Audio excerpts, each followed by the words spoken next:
میں نے آپ کو کہا تھا کہ اللہ پاک کو رسول اللہ صلی اللہ علیہ وسلم کے آرام کی اتنی فکر تھی کہ سورہ حجرات میں اللہ پاک نے فرمایا کہ وَلَوْ أَنَّهُمْ صَبَرُوا حَتَّى تَخْرُجَ إِلَيْهِمْ لَكَانَ خَيْرًا لَهُمْ، اگر میرا نبی سویا ہوا ہو، آرام کر رہا ہو اور آپ کو ان کے ساتھ کام ہو تو باہر سے آواز مت دو، انتظار کرو، میرا نبی باہر آئے تو اپنا مسئلہ پیش کر دینا، ٹھیک ہے؟ یہ اپنے نبی کے آرام کی اتنی فکر ہے میرے اللہ کو۔ لیکن 2 آدمی آئے تو انہوں نے باہر سے آواز دی، یا رسول اللہ ہمیں آپ کے ساتھ کام ہے، باہر آئیے۔ اس پر آپ علیہ السلام کو ناگواری ہوئی تھی، جس پر اللہ پاک نے فرمایا کہ ان الذین ینادونک من وراء الحجرات اکثرهم لا یعقلون، یہ بڑے بے ادب ہے جو میرے نبی کو اس طرح بلاتے ہیں۔ ڈانٹا یا نہیں ڈانٹا؟ جی ڈانٹا، اوکے۔ لیکن جب دین کی باری آئی اور آپ علیہ السلام سو رہے تھے اور جبریل نے آ کر کہا یا ایھا المدثر، یہ نہیں کہا کہ میرا نبی جاگ جائے پھر اس کے بعد آپ اس کو جگاؤ، نہیں، کیا کہا؟ نہیں، کیا فرمایا؟ قم۔ یہ بتا رہا ہے کہ دین کا کام گھر پر بیٹھنے کا نہیں ہے، اٹھنا پڑے گا۔ قم، اٹھ جا، کیا اشارہ ہے؟ کہ گھر پر بیٹھنے والا، دکان پر بیٹھنے والا اور اللہ کے راستے میں پھرنے والا برابر نہیں ہو سکے۔ قل هل يستوي الذين يعلمون والذين لا يعلمون، جاننے والے اور نہ جاننے والے برابر ہو سکتے؟ ٹھیک، کمانے والا اور گھر میں فارغ بیٹھے والا، یہ تو ماں اس میں تفریق کرتی ہے، برابر ہو سکتے ہیں؟ بھائی تفریق کرتا ہے، ایسے شوہر کو تو بیوی بھی برداشت نہیں کرتی، کہتے ہیں ایسے ہی بیٹھا ہوا ہے، تو اللہ کیسے پھر برداشت کرے؟ ایک شخص جو علم کے لیے بھاگ رہا ہے، دوسرا گھر میں آرام سے ہیٹر کے ساتھ بیٹھا ہوا ہے، یہ دونوں برابر ہو سکتے ہیں؟ نہیں، اس کا مرتبہ پھر وہ ہے جو سردی میں بھی بھاگ رہا ہے دین کے لیے، گرمی میں بھی بھاگ رہا ہے، اس کے درجات تو پھر بہت ہیں۔ ادھر اللہ پاک نہیں دکھائے گا، اس لیے نہیں دکھائے گا کہ دنیا اتنی چھوٹی ہے کہ اگر ایک سبحان اللہ پر ایک درخت جو اللہ پاک آپ کو دیتا ہے وہ اتنا بڑا ہے کہ دنیا میں آ ہی نہیں سکتا، تو پھر کہاں دیں؟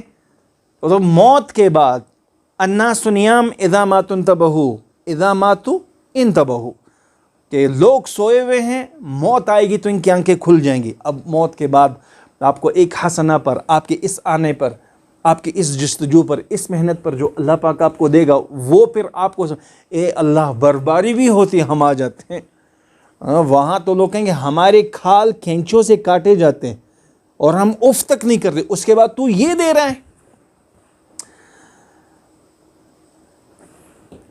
تو گھر پر بیٹھنے والا، دکان چلانے والا، فیکٹری چلانے والا اور اللہ کے لیے دھکے کھانے والا، یہ برابر نہیں ہو سکتے۔ اور جو یہ چھوڑ دے گا کہ میں دنیا داری کروں، دنیا کی خاطر دین کو چھوڑ دیا، میں نے اپنی آنکھ سے دیکھا ہے کہ جو اللہ پاک کے لیے نہیں تھکتا، اللہ پاک اس کو دنیا کے لیے تھکا دیتا ہے۔ یہ بات پھر میری سمجھ میں کیسے آ گئی؟ وہ ایسے آ گئی کہ جب میں نے یہ حدیث قدسی پڑھی کہ اللہ پاک دنیا سے فرماتا ہے اے دنیا، جو میرے دین کی خدمت کرے تو ان کی خدمت کر۔ اینڈ آف دا سیشن میں یہ حدیث آپ سے پوچھوں گا، اللہ پاک دنیا سے کیا فرماتا ہے؟ اے دنیا، جو میرے دین کی خدمت کر رہی ہے ان کی خدمت کر، اور جو میرے دین کی خدمت نہیں کر رہے تو ان سے خدمت لے۔ اب یہ دنیا پھر اس شخص سے کیسی خدمت لے رہی ہے؟ تھکا ہوا ہے، اللہ کے لیے نہیں تھک رہا تھا، اللہ پاک نے دنیا کے لیے تھکا دیا۔ نہ دن کا پتہ ہے، نہ رات کا پتہ ہے، نہ کھانے کا پتہ ہے، نہ اولاد کے پتہ ہے، بھاگ رہا ہے اس جانور کی طرح جس کے پیچھے شکاری بندوق لے کر بھاگ رہا ہے۔ کیوں؟ کیونکہ دین کو اس نے اپنا منصب نہیں بنایا۔ تو اللہ کرے ہم دین کے لیے تھک جائیں۔ کیا خیال ہے، آپ دنیا کا کام کرو گے تو اللہ پاک آپ کو کھلائے گا، اور اگر اللہ کے دین کا کام کرو گے اللہ نہیں کھلائے گا؟ اتنا تو غیرت مند ذات ہے میرا رب، میرا اللہ۔ تو ہمارے ایک امام صاحب سے پوچھے کہ انہوں نے کہا علم کے لیے سفر کرو، لوگوں نے کہا کیسے حضرت؟ تو امام صاحب نے کہا دیکھتے نہیں ہو کہ ہر چلتا پانی پاک ہوتا ہے اور ہر کھڑا پانی ناپاک ہوتا ہے؟ لوگ چلتے پانی ہی سے وضو کریں گے، کھڑے پانی سے تو وضو نہیں کریں گے۔ تو ایسے ہی ہے، جو گھر پر بیٹھ گیا، دکان پر بیٹھ گیا، وہ اس کھڑے پانی کی طرح ہے۔ موو، یہ پیسے کو دولت کیوں بولتے ہیں؟ دولت کا مطلب کیا ہے؟ گردش کرنے والی۔ اور آپ علیہ السلام نے فرمایا پیسے کو گردش میں رکھو، اپنے ساتھ مت رکھو، یعنی ہر وہ چیز آپ نے اس کو موومنٹ میں رکھنا ہوتا ہے۔ جب پیسے آپ اپنے پاس رکھو گے، اس شریعت نے اس پر ناراضگی کا اظہار کیا ہے، کیونکہ اگر آپ اس کو گردش میں رکھو گے اس کے کام آئے گا، آپ بھی گردش میں رکھو گے اس تک پہنچ جائے گا، وہ اس تک۔ سٹاک تو آپ نے نہیں رکھنا ہے، تو پھر آپ اپنے انرجی کو کیسے رکھو گے کہ یہ انرجی تو اللہ پاک نے آپ کو دی تھی اور مجھے دی تھی تاکہ اس کو دین کے لیے استعمال کر دو۔ اور میرے نبی کو فرما رہا ہے قم، اٹھ جا۔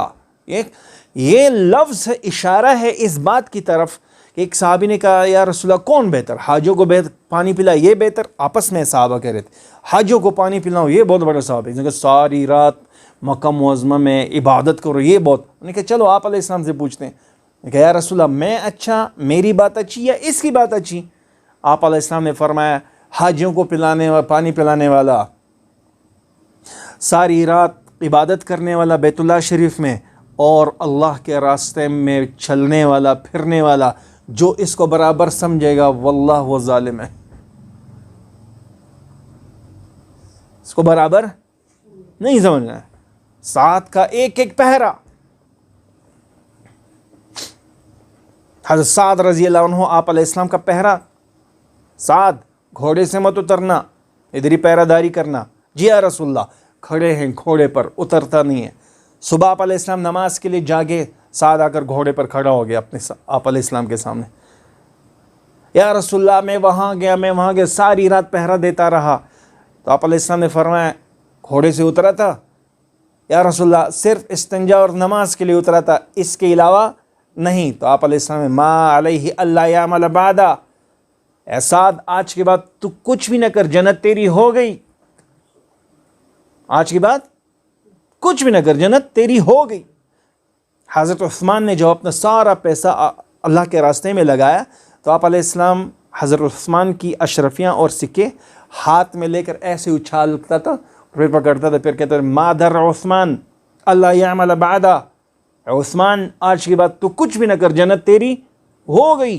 پھر وہ بیٹھ گئے، بیٹھے تو نہیں ہے، جس کے اندر یہ چیز آ گئی کہ ہمیں یہ پروانہ مل جائے کہ آپ جنتی ہو، ہم تو نماز بھی نہیں پڑھیں گے۔ آپ پنجاب اور دوسری جگہوں پر جاؤ جہاں کے جھوٹے پیروں کو کہتے ہیں کہ آپ کی سفارش قیامت کے دن میں کر دوں گا، نماز مت پڑھو۔ میں نے خود دیکھا، بھائی کیوں نماز نہیں پڑھتی؟ ہمارے پیر نہیں کہتا۔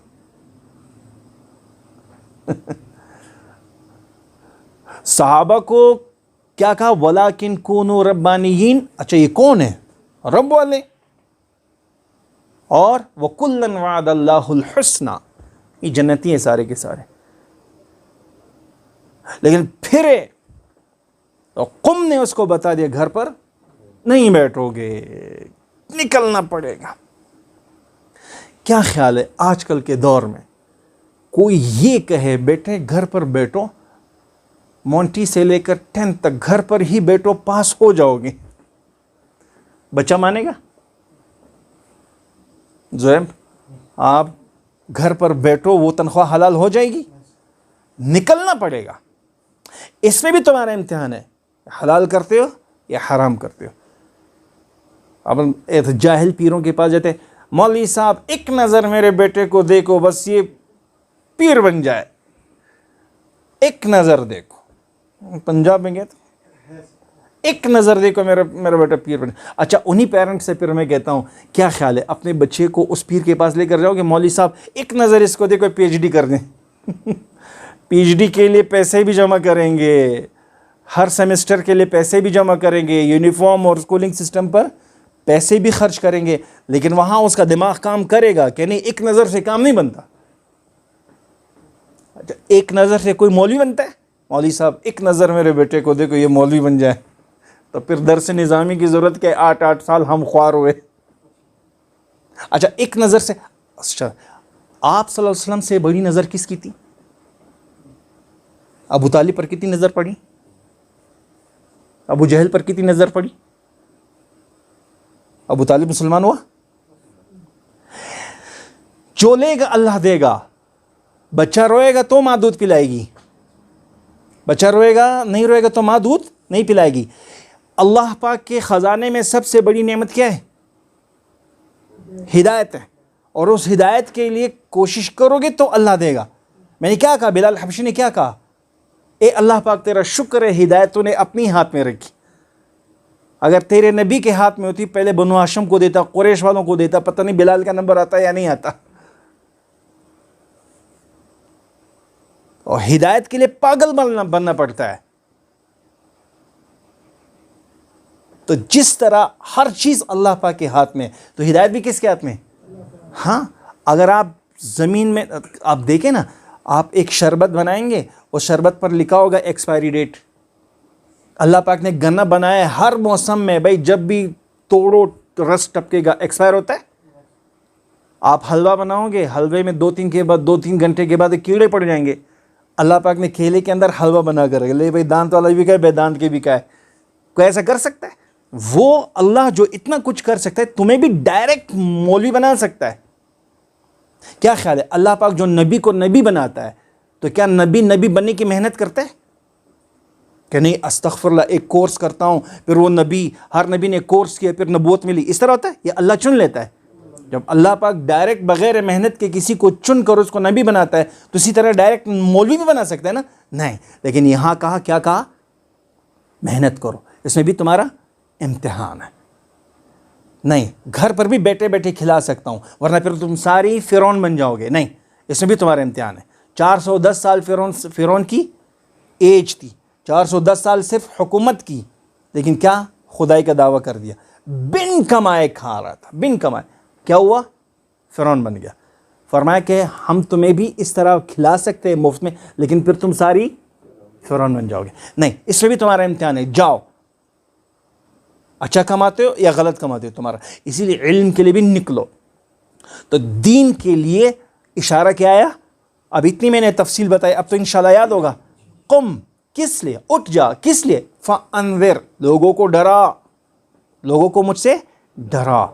تو آپ علیہ السلام نے فرمایا خدیجہ بستر میرا کونے میں رکھ دو, میرے آرام کے دن گئے, میرے سکون کے دن گئے.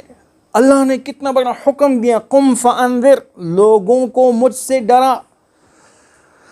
انذر الناس, اے میرے حبیب ڈراؤ انہیں. کس بات ہے؟ یوم یاتیہم العذاب, وہ عذاب آ رہا ہے.